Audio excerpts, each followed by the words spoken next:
सुनते हैं कि इंद्र माताली से, जो उसका सारथी है, जो उसका ड्राइवर है, उससे बोला कि रथ लेकर चलो। उसने कहा अभी तो दिन पूरा चढ़ा हुआ है, मैं कैसे आऊं? उसने कहा देखने आओ कि युद्ध कितना सुंदर हो रहा है। अभिमन्यु जिस दिन जा रहा था लड़ने के लिए, उसने सबके पैर छुए। युधिष्ठिर ने कहा जीते रहो मेरे लाल। धृष्टद्युम्न ने कहा जीते रहो मेरे बेटे। चाचाओं ने, नकुल ने, सहदेव ने गले लगा लिया अपने भतीजे को और कहा जीते रहो। जब उसने मामा के पैर छुए, कृष्ण के पैर छुए, तो कृष्ण ने कहा यशस्वी भाव।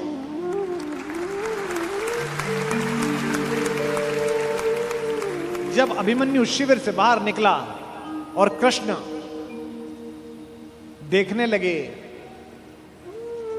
तो द्रौपदी ने कहा मेरा बेटा जीवन की सबसे बड़ी लड़ाई लड़ने के लिए जा रहा है कान्हा, सबने उसको जीते रहो का आशीर्वाद दिया, तुमने नहीं दिया। तुमने उससे यशस्वी भव का आशीर्वाद दिया, जीते रहो क्यों नहीं बोला? क्या तुम्हें युद्ध के परिणाम में कोई शंका है? तो कृष्ण ने जो बात कही वही जीवन के युद्ध में भरत वाक्य बनाना।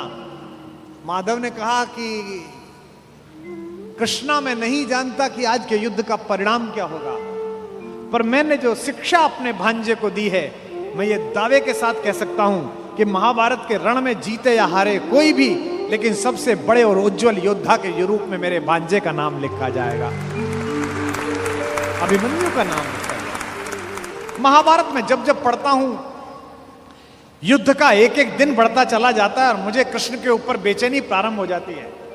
मुझे लगता है अब तो कूदो, अब तो करो, अब तो कुछ करो। वो कुछ भी हो जाने देते हैं।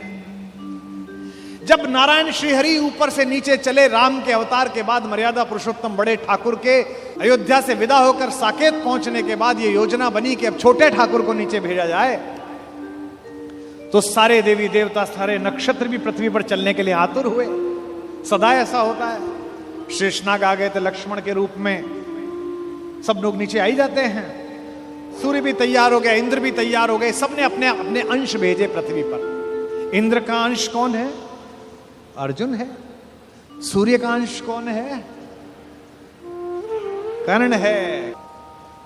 एक देवता ऐसा था जिसने कहा जी मैं तो जा नहीं रहा, तो भगवान ने कहा अपने लड़के को भेज दे। उसने कहा मेरे को तो अपने लड़के से बहुत प्यार है, मैं तो भेजूंगा नहीं, और मैं इतने दिन दूर कैसे रहूंगा, मेरा बेटा तो इतना सुंदर है। वो देवता था चंद्रमा। इस चंद्रमा को शुरू से ही शिकायत रहती है। अच्छा, भगवान का तो वंश था। भगवान ने कहा कि अजीब आदमी है तू, हमारे ही घर के लोग नहीं जाएंगे तो दुनिया क्या कहेगी? सूर्य अपना अंश भेज रहे हैं कर्ण के रूप में, इंद्र अपना बेटा भेज रहा है, अंजनी कुमार अपने दोनों बच्चे भेज रहे हैं नकुल सहदेव के रूप में, धर्मराज स्वयं उपस्थित हो रहे हैं युधिष्ठिर के रूप में, और तू नहीं चलेगा ना तेरा लड़का चलेगा। उसने कहा कि कन्हैया एक काम कर लो, लड़का ले जाओ मेरा, दो शर्तें हैं, एक तो लड़का आपके पास रहेगा, और बोले एक ये 16 साल का हो जाए तो उसे वापस भेजना पड़ेगा तुरंत। चंद्रमा का वो पुत्र क्या बन के आया? कृष्ण का प्राणों से प्रिय भांजा अभिमन्यु बनकर उपस्थित हुआ, चंद्रमा के पुत्र के रूप में जन्म लिया। और भगवान का अगर कोई योग्यतम शिष्य है जिसने भगवान से शस्त्र विद्या सीखी है, वो अर्जुन का बेटा अभिमन्यु है। अपने पिता की तेजस्विता से भी वो आगे है। इस समय दुनिया की आईवीएफ लैब्स ये बता रही हैं कि प्रसव के काल में जो कुछ सुना पढ़ा गया है उसका बच्चे पर असर पड़ता है।